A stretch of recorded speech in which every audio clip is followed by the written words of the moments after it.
Elle s'appelait Vicente Massamba. Elle vivait en France et elle a été poignardée par son mari par plusieurs coups de couteau. J'avais décidé d'arrêter ce sujet puisque ça commençait à m'affecter. Je voulais arrêter, mais je vois que je vais continuer tout le long de l'année. C'est une dame qui était sur le point de divorcer. Mais elle est restée quand même, ils étaient en train de vendre le véhicule. Quand on regarde le reportage, on voit son véhicule.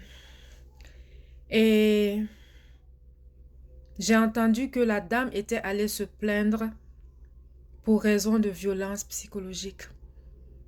C'est une histoire qui vient me chercher.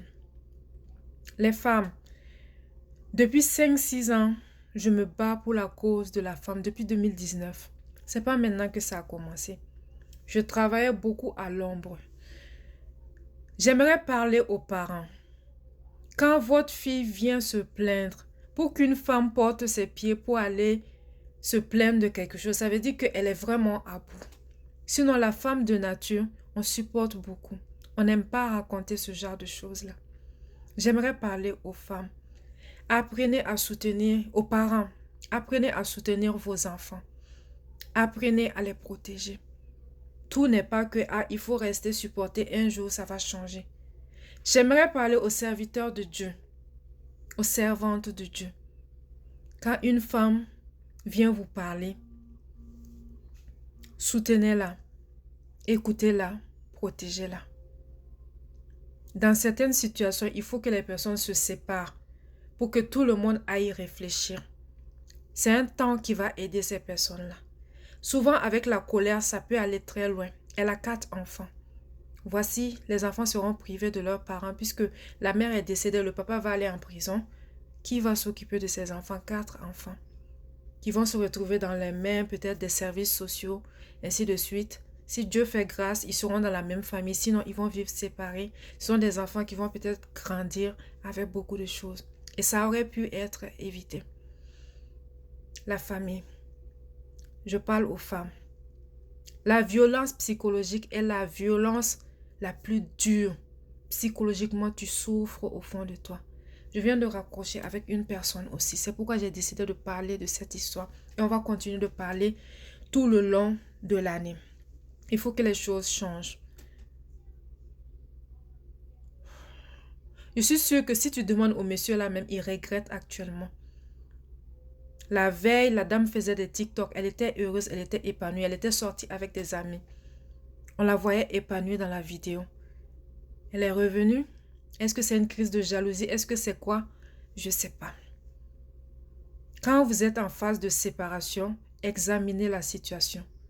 S'il y a la colère, va prendre ta petite chambre quelque part. Va quelque part. C'est pour ta sécurité. Parce que souvent, il y a un conjoint qui aime toujours, qui ne veut pas que la relation s'arrête. Et ça peut parler beaucoup dans sa tête. La personne peut se mettre à penser. C'est une situation très délicate. Apprenez à aller chercher de l'aide. C'est pas mauvais, ça ne fait pas de vous des personnes qui sont faibles. Voici une dame, quand je la regarde, elle est très belle. Je refuse même de penser à elle au passé. Je refuse de parler d'elle au passé.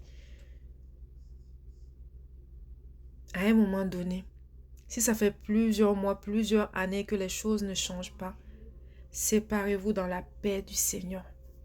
Dieu ne va pas vous en vouloir. Dieu ne veut pas que ses enfants souffrent. Dieu ne va pas te laisser quelque part où tu souffres. Je vous le dis. Arrêtez surtout les femmes. Ça peut arriver à des hommes. Arrêtez de les forcer à supporter. Arrêtez de les forcer pour supporter l'insupportable. Que non supporte. Tu ne sais pas ce qu'elle vit. Tu ne sais pas ce qu'il vit. Souvent, la paix et la bénédiction viennent dans la séparation. Je vous dis la vérité. Et nous les femmes, vous savez, ces choses n'arrivent pas comme ça du jour au lendemain. Il y a des signes avant.